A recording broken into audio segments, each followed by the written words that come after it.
One of my first overseas trips after high school was to Bali, and at that time I heard about the Komodo dragon. Ever since, I wanted to see the world's largest lizard.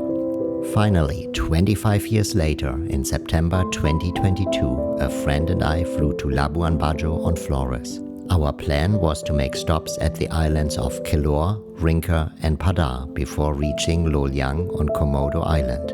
A few days later, we wanted to hike to the ranger station at Lo Sabita and depart from there.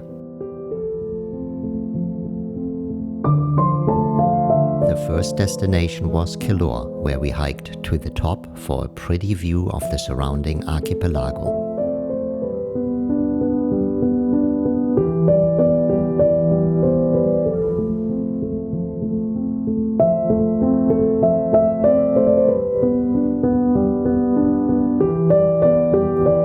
Next, we continued to Rinca, one of the 4 islands where Komodo dragons can be found. Unfortunately, it was still off-limits to hikers as Indonesia was only gradually lifting COVID-era restrictions. But we were at least able to visit Rinca village, which was very pleasant and had the typically laid-back atmosphere of many of Indonesia's island villages. In the evening, the boat anchored off Kalong, where we waited out some bad weather and observed the thunderstorm gradually building up. After sunset, thousands of flying foxes, among the world's largest bats, were heading out into the sky, leaving their daytime roost on the island in order to feed.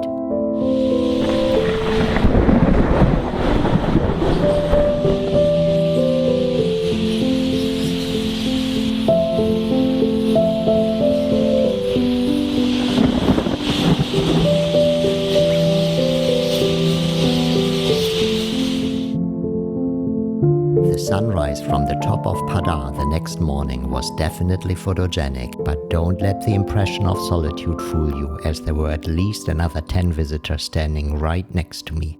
Definitely no adventure points for this part of the trip.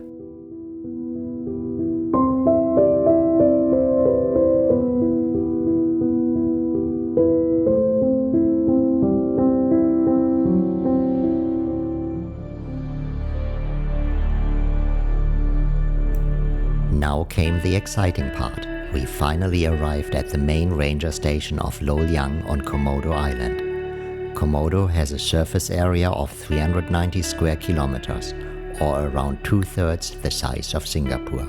The vegetation is tropical dry forest, and September was the end of the dry season. Needless to say, I was not the only person interested in the Komodo dragons, and around 50 boats arrive each morning for 2 to 3 hours with people wanting to catch a glimpse of this charismatic animal. Our plan was to stay for 3 days to get more than just a superficial impression of the dragons, and to also look for other wildlife on the island. Among the birdlife, the most noteworthy species is the extremely rare yellow-crested cockatoo. Over 100,000 of these birds were exported by the pet trade from Indonesia over the last 40 years, and as a result their numbers have dwindled to around 2,500 animals left in the wild.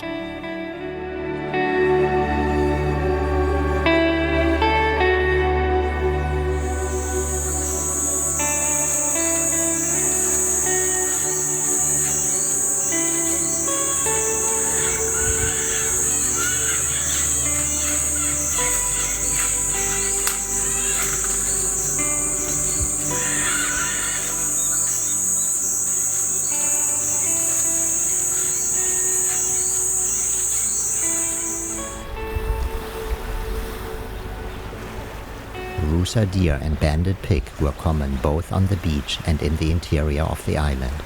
These 2 species, plus water buffaloes that I did not see, are the main food sources of the dragons. During the dry season, they often drink from the same water holes where the dragons look for an easy kill and can be observed stealthily moving around. They are ambush predators, and while I was scanning the field of view in front of me, my guide was keeping an eye on me from a distance to make sure no Komodo dragon was lurking in the shadows behind my back.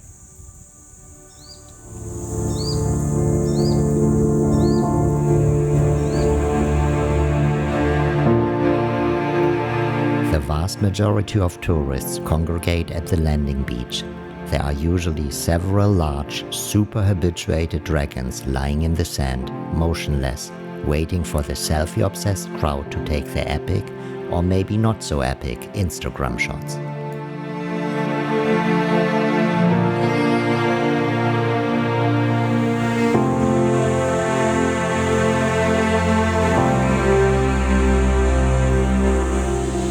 Most visitors disappear before lunchtime, and in the afternoon the dragons become more active and can be observed moving around the beach.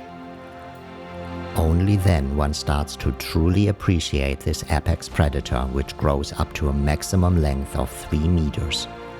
They have limited eyesight, relying primarily on their tongue to identify their surroundings and to detect the smell of dead animals from up to 5 miles away.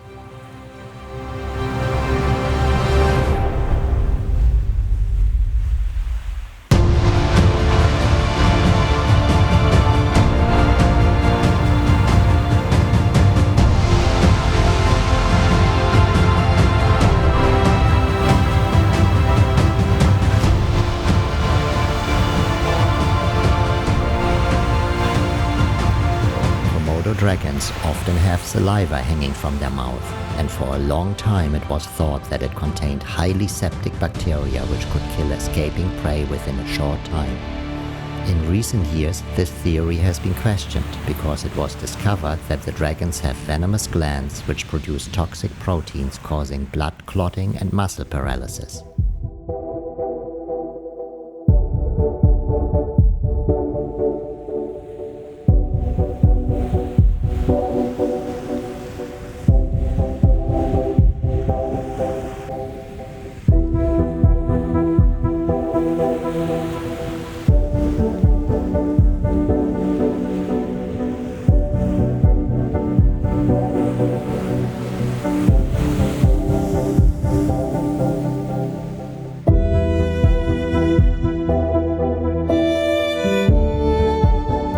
Last day on Komodo, we ventured deep into the interior of the island, hiking to the rarely visited ranger station at Lo Sabita. The trail had not been used for 2 years due to COVID, and thus a good amount of bushwhacking was involved.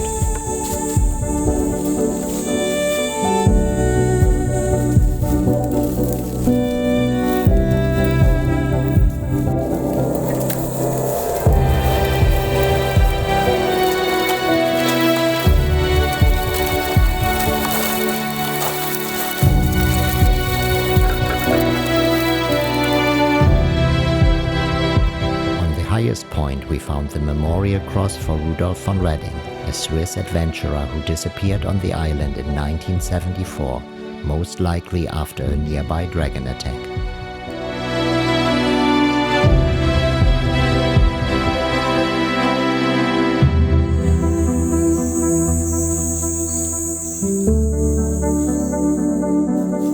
The hike was not only hot and sweaty, but it did feel very different encountering the dragons roaming the interior, and a respectful distance was needed while observing and photographing them.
Lo Sabita ranger station after a couple of hours, I got a good reminder of how to behave. The rangers were drying fish inside their small compound. 2 dragons were milling around the outside perimeter, attracted by the smell. When I went outside for some close-up photography, one came after me. Komodo dragons can accelerate to bursts of 20 kilometers per hour. A swift running retreat was required, and it was not a graceful one as I first hit a solar panel and then nearly fell over a rock.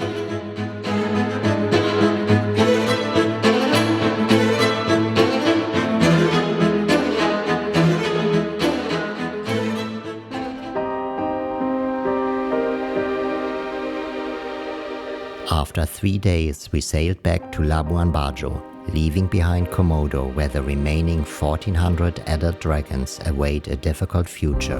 Their habitat is restricted to a very small area, making it highly vulnerable to climate change. Already today, the dragons walking the beaches are making their way through plastic garbage being brought ashore every day. And while most humans just come for a comfortable visit of a few hours before disappearing again, the Komodo dragons might walk the boat pier but have nowhere else to go.